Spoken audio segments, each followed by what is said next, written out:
Eu estou com a presença do nosso colega Guilherme e do nosso professor Alan aqui para a gente começar a falar um pouco sobre Kant. Boa tarde, galera. Boa tarde para todo mundo. Obrigado pela presença, pelo convite. Diga lá, vocês mandam. No Pode Filosofar hoje vamos falar sobre as filosofias de Kant, no caso dos direitos humanos, dos direitos civis e da evolução que foi passando. Primeiro, quem foi Kant? Pronto. Quando a gente fala quem foi o filósofo Immanuel Kant, a gente tem que ter em mente que o Kant ele é tão grandioso para o aspecto não só da filosofia, mas das ciências de maneira geral, que o que ele construiu é chamado de segunda grande revolução copernicana. Ele conseguiu mudar a forma como a gente entende o processo de conhecimento, tá certo? Até Kant acreditava que o conhecimento era construído sempre olhando para o objeto. E aí o Kant ele inverte para o centro uma outra perspectiva, que não é mais o objeto e torna-se um indivíduo. E aí isso revolucionou, e por isso foi chamado de segunda revolução copernicana. Isso foi uma das grandes contribuições para o Kant no campo da epistemologia. E no campo dos direitos nós temos um livro de Kant fantástico que se chama Paz Perpétua e a Metafísica dos Costumes. Nesses dois livros ele vai apresentar os aspectos éticos, morais e dentro o que vão fundamentar o direito em Kant. Já sabemos um pouco sobre o que é Kant, né? E agora explica para a gente o que é os direitos humanos para Kant. Pronto. Direitos humanos, na verdade, falar de direitos humanos, não tem como hoje, na atualidade, a gente falar de direitos humanos sem falar nesse grande teórico que foi o Kant. Os direitos humanos, eles são algo fundamental para a nossa sociedade, algo inalienável ao ser humano, são direitos fundamentais básicos. E o Kant, ele conseguiu dar uma noção do que viria a ser construído os direitos humanos. Ainda não havia, obviamente, naquele período, os direitos humanos, havia a Carta de Direito ao Homem, e aí haviam já resquícios do que viria a se tornar os direitos humanos, que foi se atualizando ao longo dos séculos, do século XVIII para o século XIX, a gente viu alguns ganhos, mas foi no século XX que a gente viu um grande ganho nos direitos humanos, principalmente posterior à Segunda Grande Guerra Mundial, que voltou em voga esse debate sobre os direitos humanos e coloca a grande questão: até que ponto a ciência pode usar o corpo de um indivíduo, até que ponto os indivíduos têm o direito às suas liberdades pessoais, individuais, garantias básicas como direito à alimentação, saúde. Então, tudo isso é o que os direitos humanos vão resguardar para a sociedade civil de uma maneira geral. Mas essa ideia que Kant traz é chamada de a grande era de ouro da regra moral. Tem uma frase que ele diz: não faça com os outros o que não querem que faça com você. Como essa frase se enquadra nas morais de Kant? Ela entra no aspecto do pensamento de Kant. Na verdade, é muito comum as pessoas trabalharem essa frase: não faça com os outros o que não quer que faça consigo mesmo. Kant ele vai ter o que a gente chama de imperativo categórico. O imperativo categórico tem três grandes aspectos. Vamos trabalhar um desses grandes aspectos do imperativo categórico que eu vou explicar hoje para vocês, que é o seguinte: age de tal forma que tua ação possa vir a se tornar uma máxima universal. O que significa isso? Significa que tu vai balizar tua ação de tal maneira que tua ação possa ser reproduzida por todos os indivíduos. O Kant acredita que quando a gente comete algum desvio ético ou moral, o indivíduo ele não quer que esse desvio ético e moral seja para toda a população. O ladrão ele não quer que se torne roubar algo comum. Então essa é a grande questão. Ele quer apenas um benefício para ele mesmo. Então quando eu falo age de tal maneira que tua ação possa vir a se tornar uma máxima universal, significa que tua ação ela vai poder ser reproduzida por todos os indivíduos. Só qual o problema com essa frase? E por que a gente não pode conciliar com o pensamento kantiano? Pensem aqui comigo. O que o Kant quer é que essa ação ela possa ser reproduzida por todos os indivíduos, mas não porque essa ação pode causar um mal a você. Você não vai reproduzir essa ação porque você sabe que ela é ruim em si mesma. E aí entra a questão da liberdade e razão em Kant. Agir de forma livre é agir como a razão manda. Isso é uma ação livre para Kant. A liberdade ela está condicionada à racionalidade. Então, quando eu sou livre, eu estou me guiando pela razão. Entende? E aí, nesse sentido, que o Kant ele vai acreditar que nossas ações elas devem ser ações universais. Não são ações apenas que a aluna vai fazer, mas se a aluna fizer, é uma coisa que todos nós, eu, Guilherme, os Otávio, todos nós iremos poder fazer, porque é uma ação boa em si mesma. Uma das partes do estudo do Kant, ele defendia que o indivíduo não pode ser tratado como um meio, mas sim como um fim. E qual é a relação desse pensamento com os direitos humanos? Pronto. Essa é outra parte que a gente enquadra dentro do imperativo categórico. O que o imperativo categórico diz? Age de tal forma que tua ação possa vir a se tornar uma lei universal, uma máxima universal.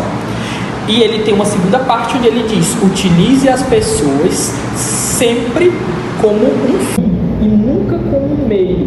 O que é que significa eu dizer isso? Significa que sempre que minha ação for pensada, eu vou pensar nessa ação pensando como as pessoas ao meu redor vão ser utilizadas como fim. Ela vai estar comigo.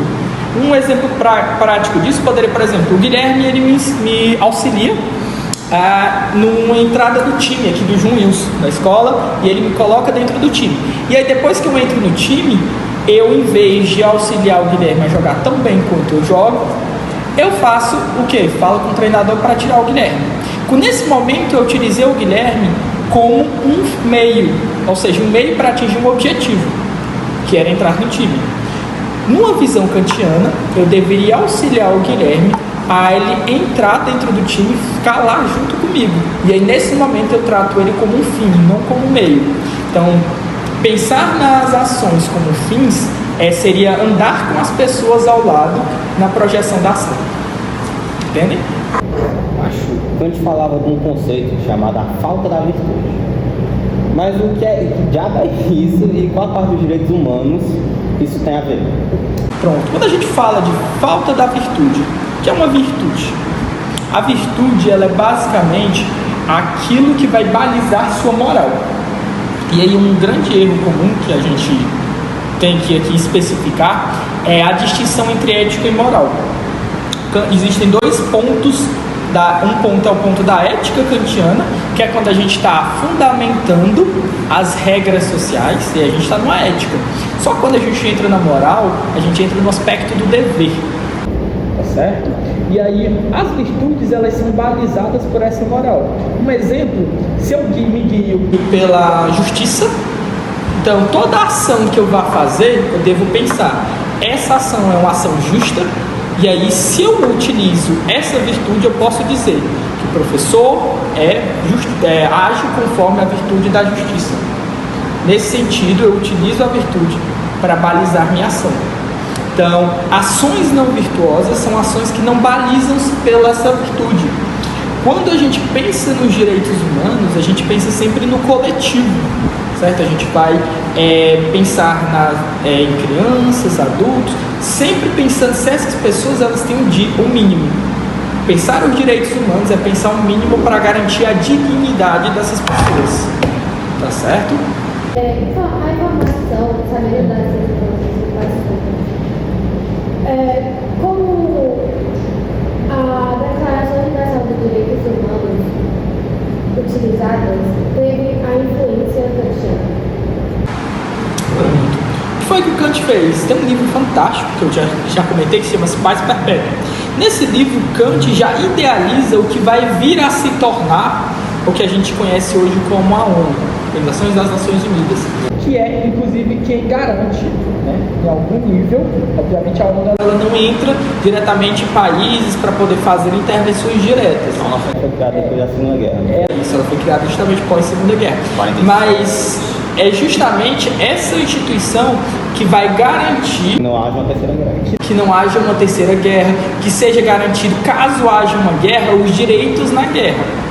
Então, o Kant, nesse livro chamado que se chama Paz Perpétua, ele já tinha idealizado algo similar ao que é hoje a ONU, que era justamente uma organização mundial que garantisse não a paz de uma guerra, mas era a paz perpétua, a paz que haveria no mundo caso acontecesse o conflito, e é algo comum, o conflito dentro da humanidade, esse conflito poderia ser sanado por essa organização mundial.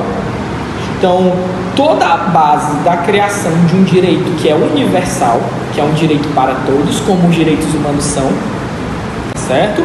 É fundamentado por esse livro que chama-se Paz Perpétua, que é onde fundamenta a ideia de leis que não vão servir apenas para o Brasil, para os Estados Unidos, para a Rússia, para a China. São leis que são gerais, funcionam para todos. E quem dá essa base para a criação de leis que são universais nesse sentido que funciona em todo mundo, é o Kant. Isso é a base da criação dos direitos humanos. Mas alguns trabalhos surgiram mostrando que Kant fundamenta os direitos humanos a partir da liberdade inata. O único direito inato que o homem possui em virtude de sua humanidade. Porém, a liberdade inata não permite justificar a teoria dos direitos humanos. Sabendo disso, por quê? Vamos lá. A gente tem que fazer uma distinção do que é um direito inato e o que é um direito civil. Quando a gente fala de direito, a gente fala de direito da perspectiva das leis, que cada país vai ter sua própria lei, constituição. Por exemplo, aqui no Brasil, a gente pode começar a dirigir a partir dos 18. Nos Estados Unidos a regra é outra, a Rússia é outra. Cada país vai ter essa pequena alteração na lei constitutiva do seu país. Tá certo? Então é um direito civil que é constituído diferente em cada país. Quando a gente fala de direitos inatos, e aí é uma discussão, o inatismo, né, dentro do aspecto do direito, começou lá com John Locke, que é justamente o quê? O direito inato é um direito que você tem por natureza. É algo que já está em você, simplesmente por você nascer. Você nasce e tem esse direito. Alguns autores vão divergir em quais são os direitos que nós temos inato. Um exemplo disso é o John Locke, que vai dizer que a propriedade privada é um direito inato. Você nasce já com o direito a possuir coisas. Por existir na humanidade, você tem o direito a ter suas próprias posses, certo? E aí uma das questões é o direito da liberdade. Será que o direito à liberdade seria um direito inato? Alguns direitos são obviamente inatos, como o direito à vida. É uma obviedade que o direito à vida é um direito inato. Se o direito à vida não fosse um direito inato, poderia abrir margem para um assassinato, por exemplo. E o direito inato, que é o direito à liberdade, ele garante a liberdade individual das pessoas de buscarem a sua dignidade, que é a base dos direitos humanos, uma vida digna, tá certo? Por isso, há essa discussão se a liberdade ela é inata ou não. Como Kant coloca a liberdade condicionada ao aspecto de razão, eu sou livre quando eu me guio pela razão. A razão ela é algo natural para o ser humano.